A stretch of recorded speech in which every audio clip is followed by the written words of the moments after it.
And I have a feeling that we're going to see more of this as time goes on and we start getting closer to Christmas and with the people getting vacation. So I don't think this week is the week, but I think next week is the week that the schools will be out, or next week will be the last week for schools to be out. You can see the traffic in San Francisco, according to the maps, looks pretty good. San Mateo and Dumbarton Bridge, moderately heavy.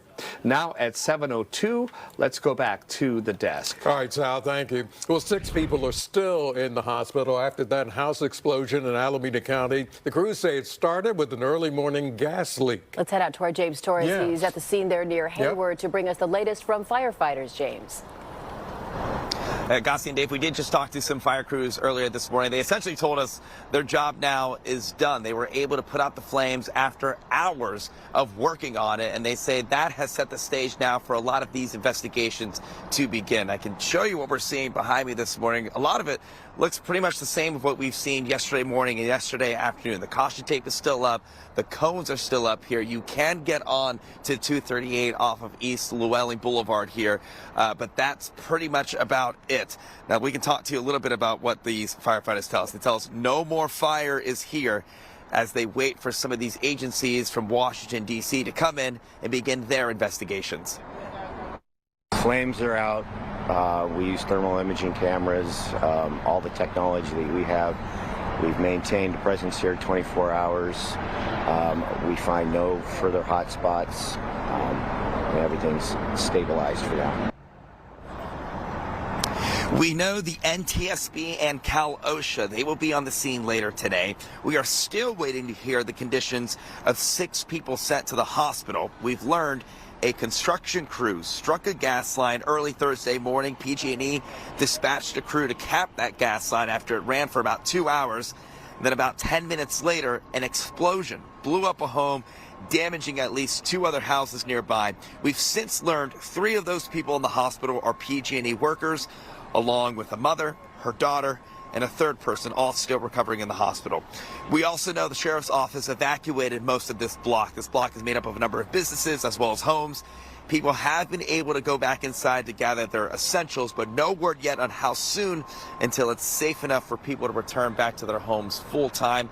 Again, we heard from the Alameda County Fire Department earlier this morning. We are hoping to hear from PG&E, who is now on scene this morning. Any updates, of course, we will bring that to you. For now, we are live this morning in Alameda County. I'm James Torres, KTVU, Fox 2 News. All right, James, thank you. Time now 7:05. Explosions like the one near Hayward require a full team to investigate and involve several agencies. Now, here in California, the California Public Utilities Commission investigates natural gas pipeline explosions, and they're often joined by the National Transportation Safety Board. A retired NTSB pipeline accident investigator told us some of the things they do when investigating accidents like this one, and he said witnesses are very important. The first few hours of an accident are crucial to gather all the evidence. If NTSB decides to take the accident, nobody is allowed to talk to witnesses until NTSB gives clearance. He also said that some of the physical evidence will likely be sent to Washington, D.C. to an NTSB lab. Now, all day yesterday, KTVU brought you the breaking news coverage of this explosion near Hayward on the Fox local lab. You can get push notifications for breaking news just like this by downloading the Fox local app for your phone or smart TV. San Francisco firefighters say they have a 3-alarm fire under control in the city's Tenderloin district. Started about 3:15 this morning near the intersection of Golden Gate Avenue and Taylor Streets. It did major damage to a 6-story multi-residential building. San Francisco Fire Captain Jonathan Baxter tells us crews rescued several people from the building. We have over 45 individuals who were either rescued or assisted out of this complex. Those individuals are temporarily housed in a warming bus, a minibus at this location. Captain Baxter says there are no reports of any injuries and no word yet as to how the fire started. The fire department says crews will be on the scene there for several more hours as they clean up. Our time now 7:06. Well, early this morning, a federal judge ruled that immigration officers cannot detain and deport Kilmar Obrego Garcia after he was released from immigration detention yesterday. Obrego Garcia made a scheduled appearance at an ICE facility in Baltimore this morning. That appearance came about 14 hours after a judge released him from detention.